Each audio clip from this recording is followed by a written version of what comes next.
नमस्कार, बहुत बहुत स्वागत है आपका। हम बात करने जा रहे हैं दिल्ली में कल हुए धमाके की। आईईडी ब्लास्ट था, आईईडी यानी इम्प्रोवाइज्ड एक्सप्लोसिव डिवाइस, और इसकी जो फ्रीक्वेंसी थी ये थोड़ा सा लो फ्रीक्वेंसी वाला ही बॉम्ब था, या इसको आप ये कह सकते हैं कि सीधे सीधे आईईडी कहें हम, क्योंकि आईईडी को आमतौर पर बॉम्ब नहीं कहा जाता है, लेकिन इसकी फ्रीक्वेंसीज डिफरेंट होती है।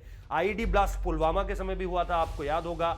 गाड़ी पूरी की पूरी भर रखी थी आईईडी से, और वो जब सेना के काफिले पर टकराती है तो 40 जवान हमारे शहीद हो जाते हैं। लेकिन यहाँ पर क्योंकि ये लो फ्रीक्वेंसी अटैक था, और इससे ज़्यादा से ज़्यादा क्या हुआ कि वहाँ पर जो 3 गाड़ियाँ खड़ी थी आसपास, ये दरअसल इजराइल एम्बेसी के पास हुआ है।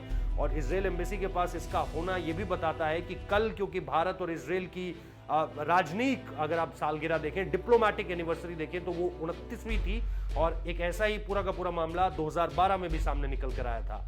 लेकिन दिलचस्प बात यह है कि वहां से एक चिट्ठी मिली है, और ये पूरा का पूरा एक लिफाफा वहां पर छोड़ा गया था जिसमें हिब्रू में लिखा हुआ था, यानी इजराइल की ही भाषा।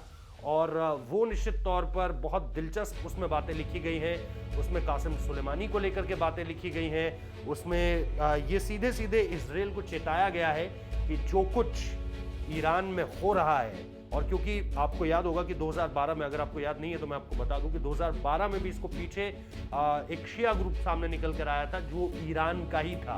तो इस अटैक के पीछे भी फिलहाल इजराइल ने भी इसे एक टेरर एक्टिविटी क्लेम किया है। और दिल्ली में जो अलग अलग जांच एजेंसियां, क्योंकि कल यहाँ पर नेशनल इन्वेस्टिगेटिव एजेंसी भी पहुंचती है, आईबी भी वहां पर रहती है, दिल्ली पुलिस अपनी तरफ से कार्रवाई कर रही है, एसएन श्रीवास्तव कल एक बयान देते हैं, ये सारी की सारी चीजें सामने निकल कर आ चुकी हैं।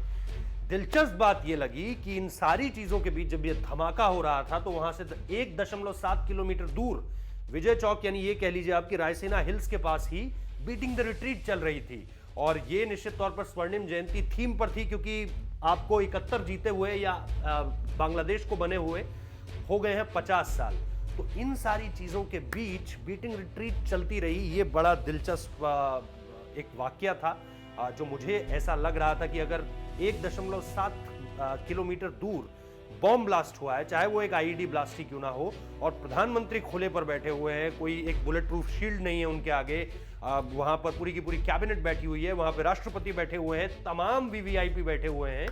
पहले तो वो अटैक कैसे हुआ, और अगर वो अटैक हो गया मतलब कि एक बॉम्ब ब्लास्ट हो गया और वो बॉम्ब ब्लास्ट हो गया, उसके बाद भी सब वैसे के वैसे ही बैठे हुए थे, ये समझ में नहीं आता है। एसपीजी की जरा सी भी हलचल उस वक्त पे देखने को नहीं मिलती है, क्योंकि एक तरफ वो तस्वीरें आ रही थी बीटिंग द रिट्रीट की, और दूसरी तरफ सारे के सारे न्यूज चैनल दिखा रहे थे कि आईईडी ब्लास्ट हुआ है वहां से 1.7 किलोमीटर दूर। बेहद दिलचस्प है ये सारी की सारी बातें। बहुत बहुत शुक्रिया इस वीडियो को देखने के लिए।